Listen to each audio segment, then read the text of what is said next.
अज़ीज़ दोस्तों, अस्सलाम वालेकुम वरहमतुल्लाह वबरकातुहू। मैं हूं वजीउद्दीन और मेरे साथ हैं सरफराज मलिक सर। आज हम एक बहुत ही ख़ास और बहुत ही इंटरेस्टिंग टॉपिक पे डिस्कस करने वाले हैं जो रिलेटेड है आपकी स्ट्रेटजी से, यानी आने वाले 30 दिनों में आप 11th एंट्रेंस की तैयारी किस प्रकार से करने वाले हैं। बहुत सारे सवाल हमारे कमेंट बॉक्स पे जो अभी हमारे वीडियोस लेटेस्ट चल रहे हैं उसमें सवाल बार बार रिपीट हो रहे हैं कि क्या टाइम टेबल होना चाहिए, क्या स्ट्रेटजी होना चाहिए जिस तरीके से हम पढ़ाई करें इन 30 दिनों में। तो उसी का ध्यान रखते हुए मैं सबसे पहला सवाल मलिक सर से यही करना चाहूँगा कि सर क्या टाइम टेबल होना चाहिए इन 30 दिनों में जो स्टूडेंट्स फॉलो करें। देखिए सर, सबसे पहली बात तो ये आती है कि एज सच कोई बहुत फिक्स टाइम टेबल नहीं हो सकता है और ना ही बताना भी चाहिए फिक्स टाइम टेबल। देखिए क्योंकि यहाँ पे दो कैटेगरी के लोग होते हैं। एक वो जो कि सुबह ज़्यादा बेहतर पढ़ाई कर सकते हैं, जैसे कि आप हैं, सुबह ज़्यादा बेहतर पढ़ लेते हैं। और एक कैटेगरी जैसे कि हम लोग हैं, वो हम लेट नाइट तक पढ़ते हैं। और अक्सर बच्चे आज के टाइम पे ऐसे ही हैं जो देर रात तक पढ़ते हैं और रात में उनकी efficiency as compare to morning वो हाई होती है, ज़्यादा बेहतर वो पढ़ लेते हैं। तो एक तो कोई पहली बात है कि कोई फिक्स टाइम टेबल नहीं होना चाहिए। जो फिक्स होना चाहिए वो ये कि कम से कम डेली 6 to 8 आवर्स आराम से सेल्फ स्टडी हो। वो लेक्चर जहाँ भी देख रहे हैं वो, तो उसके अलावा सेल्फ स्टडी का टाइम 6 से 8 घंटे होना चाहिए। और उसमें एक मेन बात ये आती है कि सर क्या टाइम टेबल बनाएं, किस तरीके से बनाएं।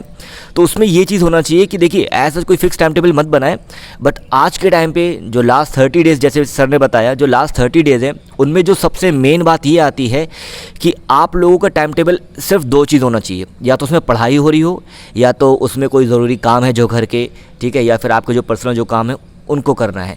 मतलब और कोई एज सच आपको टाइम नहीं निकालना है, बहुत ज़्यादा एंटरटेनमेंट का, गेम का, इन सब को कोई टाइम नहीं निकालना है। बस 2 चीज़ है, या तो आपको पढ़ाई करनी है या तो उसके बीच जैसे खाना पीना हो गया, या आपके ज़रूरी काम में से हो गया, ठीक है।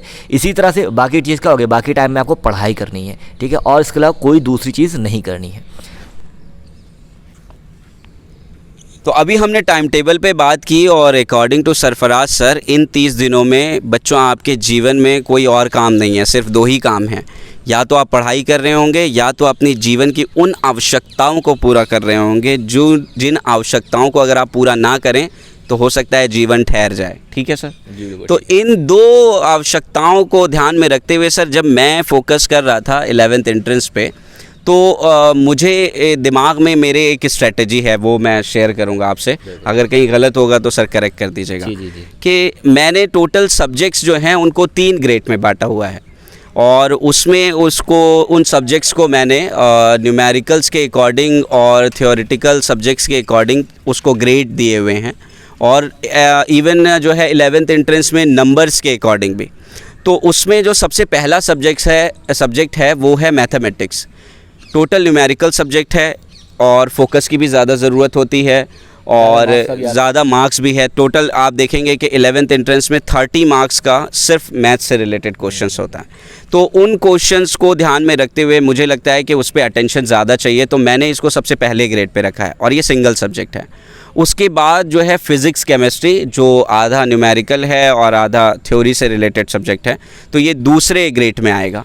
और तीसरा एक्चुअली देखिए ग्रेड 1 2 3 आप वैसा मत लीजिएगा कि ये ब्राह्मण है, ये शूद्र हैं, इस टाइप का मामला नहीं है। बस मैंने इसको न्यूमेरिकल्स और इस जो है थियोरेटिकल के हिसाब से डिस्ट्रीब्यूट किया है। तो तीसरी जो हमारा सब्जेक्ट का ग्रुप है उसमें मैंने बायो और इंडो इस्लामी को लिया है जो प्योरली थियोरेटिकल सब्जेक्ट है। तो इन सब्जेक्ट्स को मैंने जो है एनर्जी लेवल के हिसाब से भी डिवाइड किया है। तो मिली सर आपने 3 ग्रेड बनाए हैं। 3 grade. First is mathematics, correct, and second is chemistry both combined, and third is bio and Indo Islamic. Okay, yes.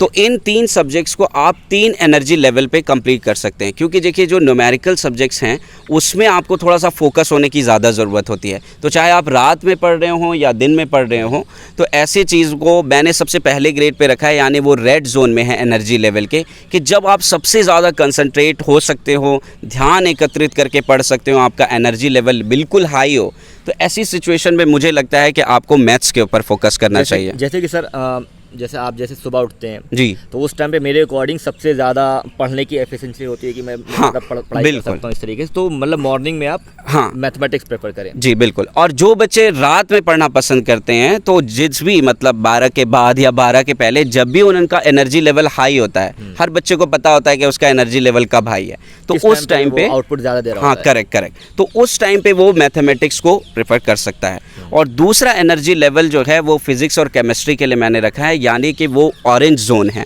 कि ऐसी सिचुएशन कि जब आपका एनर्जी लेवल थोड़ा सा कम हो गया हो मैथ्स पढ़ने के बाद और आप एक छोटा सा पावर नैप लें, नेस्कैफे की ब्लैक कॉफ़ी बनाएं विदाउट शुगर, और फिर जब आपकी दोबारा आँख खुले तो आप जो है फिज़िक्स केमिस्ट्री के ऊपर फोकस कर रहे हो। और इन सब के बाद जब आप बिल्कुल ग्रीन टाइप के मोड में हो कि यार मैं थोड़ा सा टहल लूँ, मैं बाहर थोड़ा सा घूम लूँ, यार चलो एक काम करता हूँ मैं बाहर चाय पी कर आता हूँ, उसके बाद जो आपका एनर्जी लेवल है, या एक्चुअली एनर्जी लेवल नहीं, जो फीलिंग लेवल है, जब आप बिल्कुल भावनाओं में आप बहने ही वाले हैं, उससे थोड़ी देर पहले जो है आप जो है थ्योरेटिकल सब्जेक्ट को पकड़िए, यानी बायो और इंडो इस्लामिक। और हमारे वीडियोस तो इसी तरीके के हैं सर के उसको चाय के साथ अगर आप लेंगे विथ ब्रिटानिया मैरीगोल्ड तो आपको बड़ा मज़ा आएगा, क्योंकि उसमें शुगर भी कम होती है और थोड़ा फील भी सीरियस टाइप का आता है। तो ऐसी सिचुएशन में मैं समझता हूँ कि 3 आपके सब्जेक्ट के लेवल हो गए सर, और 3 एनर्जी लेवल हो गए। एक है रेड जोन जहाँ आपको मैथमेटिक्स पे फोकस करना है, दूसरा है ऑरेंज जोन जहाँ आपको केमिस्ट्री और फिजिक्स पे फोकस करना है, और तीसरा है येलो जोन जहाँ पे आपको बिल्कुल लाइट मोड में बायो और इंडो इस्लामिक करना है। अब जैसे कि सर ने बताया, इसमें मेन बात ये है कि सर ने सब्जेक्ट को उसके टाइप के अकॉर्डिंग कैटेगराइज कर दिया है। मींस फिजिक्स एंड केमिस्ट्री एक तरह के हैं, mainly theoretical plus numerical, and Indo Islamic and bio दोनों एक तरह के हैं क्योंकि दोनों ही मेनली थियोरेटिकल हैं, और मैथमेटिक्स प्योरली न्यूमेरिकल है। सो यहाँ तक सर शायद बात क्लियर हो गई। बिल्कुल यही। तो सर अब ये तो है कि अगर आप इस स्ट्रेटजी को फॉलो करते हैं तो मुझे तो लगता है कि ये डेफिनेटली सक्सेसफुल होगा, क्योंकि 10-12 सालों से इन 35,000 बच्चों के बीच में रहते हुए मैंने हॉस्टलर्स की लाइफ और बच्चों मतलब जो बच्चे घर पे रह रहे हैं, डे स्कॉलर्स हैं, उनकी लाइफ देखी है। वो जनरली इन्हीं 2 पैटर्न पे होती है, जो सर ने भी बताया कि या तो वो सुबह पढ़ रहे हैं या रात में पढ़ रहे हैं, और बीच में एक तीसरा तबका भी होता है, वो थोड़ा सा रेंचो टाइप का, तो उसके लिए तो खैर कोई स्ट्रेटजी नहीं होती है, वो जैसे भी पढ़ लेता है। तो बहरहाल तो मलिक सर ये बात तो पता चल गई कि हमें कैसे पढ़ना है, क्या स्ट्रेटजी से पढ़ना है। अब सवाल जो आता है वो ये आता है कि क्या पढ़ना है और कहाँ से पढ़ना है। ये अपने आप में बहुत इंपॉर्टेंट सवाल है। देखिए, बच्चों को इस टाइम पे सबसे पहली बात तो ये कि रिवीजन पे ज़्यादा फोकस करना चाहिए। कंटेंट ऑलरेडी बहुत कुछ आ चुका है, उनको ये बताने ज़रूरत नहीं पड़ना चाहिए इस टाइम पे, क्योंकि पेपर तो एक्चुअली जो होना था वो अप्रैल में होना था, अप्रैल मई में। सो उनके पास कंटेंट इतना अवेलेबल है कि वो हमको और आपको पढ़ा दें। सही। तो उनको बहुत ज़्यादा नई चीज़ों के ऊपर नहीं जाना है। मेन चीज़ है जो पढ़ रखा है उसी का रिवीजन करना है, स्ट्रॉन्ग रिवीजन उसी का करें। और गाइड बुक वगैरह लास्ट टाइम पे प्रेफर करें कि वो सॉल्व ना करी जाए, क्योंकि एक महीने में सर मुझे नहीं लगता है कि कोई आर.डी. शर्मा या फिर कोई ऐसी कोई गाइड जो इसमें आती हो इंडो इस्लामिक में इस तरीके को उसको बहुत ज़्यादा प्रेफर करें। मतलब साइड में देख सकते हैं, अगर आपके पास टाइम है, आपने सब कुछ पढ़ रखा है और तो फिर एक बार आप जा सकते हैं, अदरवाइज़ बहुत ज़्यादा लोड लेने की ज़रूरत नहीं है। मतलब आपके कहने का मतलब ये है कि अभी हम कोई नई चीज़ ऐड ना करें, हमारे को मतलब जो नोट्स हमारे अवेलेबल हैं तो हम उसको बार बार रिवाइज करके वहीं से कंटेंट को जनरेट करें। बिल्कुल एनसीईआरटी लगा लें, हाँ, प्रीवियस से क्वेश्चन लगाएं, ठीक है, और थोड़े बहुत एक्स्ट्रा क्वेश्चन, नए क्वेश्चन लगाते रहें बीच बीच में। नए क्वेश्चन ज़रूर लगाएं, नए कॉन्सेप्ट ना पढ़ें, और नए क्वेश्चन लगाने हैं तो आप थोड़ी बहुत गाइड की थोड़ी बहुत हेल्प लें, अगर आपके पहले से पढ़ रखा है आपने तो। हाँ। अगर आपकी भी तैयारी बहुत अच्छी नहीं है तो आप एनसीईआरटी, प्रीवियस क्वेश्चन और जो हम लोगों के जो नोट्स हैं, जो मेरे लेक्चर्स हैं, उसको देखें और उसी से क्वेश्चन सॉल्व कर ले, बस इतना सफिशेंट होगा। टाइम टेबल और स्ट्रेटजी के बाद सर जो एक बहुत इंपॉर्टेंट क्वेश्चन है, और मैं डेफिनेटली कह सकता हूँ कि पिछले 3-4 मिनट से जितने लोग ये वीडियो देख रहे हैं, अब उनका अगला सवाल यही होने वाला है कि सर, मैं भी समझ गया क्या होने वाला है। हाँ कि सर कट ऑफ क्या जाता है, बॉयज़ का कट ऑफ क्या है, गर्ल्स का कट ऑफ क्या है, लास्ट टाइम क्या गया था, अभी क्या जाएगा। ये एक ऐसा सवाल है जो जिन के तरह हमेशा ही बच्चे के साथ रहता है जब तक वो एग्ज़ाम से लौट के वापस ना आ जाए। तो सर इसके बारे में क्या कहेंगे? देखिए, इसमें एक चीज़ तो ये है कि यहाँ पे बहुत सारे बच्चों को ऐसा लगता है कि एमयू को कोई फ़िक्स कट ऑफ होता है। काफ़ी बच्चे ऐसे भी सवाल पूछते हैं, सर कट ऑफ क्या रहता है? तो ऐसा कोई कट ऑफ फिक्स नहीं है। वो पेपर के लेवल पे डिपेंड करता है। इट मीन्स पेपर अगर इजी आया है तो कट ऑफ डेफिनेटली हाई जाएगा। और दूसरी बात है, पेपर के लेवल के साथ साथ डिपेंड करता है कि नंबर ऑफ़ एप्लीकेंट कितने हैं। तो जो मैं अभी जो गेस बताने जा रहा हूँ वो नंबर ऑफ़ एप्लीकेंट के अकॉर्डिंग ही बताने जा रहा हूँ, क्योंकि पेपर कैसा इसकी तो बात कर नहीं सकते अभी। तो नंबर ऑफ़ एप्लीकेंट जैसे कि लास्ट ईयर भी कम थे और इस साल भी कम ही है, और डेफिनेटली पेपर भी कम ही लोग देने आएंगे क्योंकि पेपर इतना लेट हो रहा है, काफ़ी बच्चों ने एडमिशन वाले ले रखा है। सो मेरे अकॉर्डिंग जो कट ऑफ होगा वो आप मान के चलिए, मैं थोड़ा सेफ साइड बता रहा हूँ कि जो इंटरनल हैं, चाहे वो बॉय है चाहे वो गर्ल हो, इंटरनल है वो स्कोर करें 55 या उससे ज़्यादा। मतलब मैं मिनिमम बता रहा हूँ 55, कट ऑफ मतलब ही मिनिमम होता है। तो 55 से ज़्यादा स्कोर करने की कोशिश करें इंटरनल स्टूडेंट्स, ठीक है। और जो एक्सटर्नल है, एक्सटर्नल कोशिश करें 60 या 60 प्लस। अगर आप 60 लेके आएंगे तो एट द एंड आपका सिलेक्शन होना लगभग श्योर है कि अगर पेपर का लेवल भी इतना मैटर नहीं करेगा अगर आप 60 ले आएंगे तो। क्योंकि फिर उसके बाद अगर आपकी, मान लीजिए मैं कह रहा हूँ 1% चांस मान के चलिए, अगर आपकी कंफर्म लिस्ट में नाम नहीं आया तो आपकी वेटिंग लिस्ट में नाम आके आप लोग का सिलेक्शन होने की चांसेस रहेंगी। तो आप मान के चलिए 60, 62, नियरली 60, 62 मान के चले एक्सटर्नल का, और इंटरनल का 55, 57, 58 इस तरीके से इंटरनल का मान के चले। तो 55 प्लस एंड 60 प्लस ही लेके चलिए आप लोग, और ये थोड़ा मैंने सेफ ही बताया है। सही।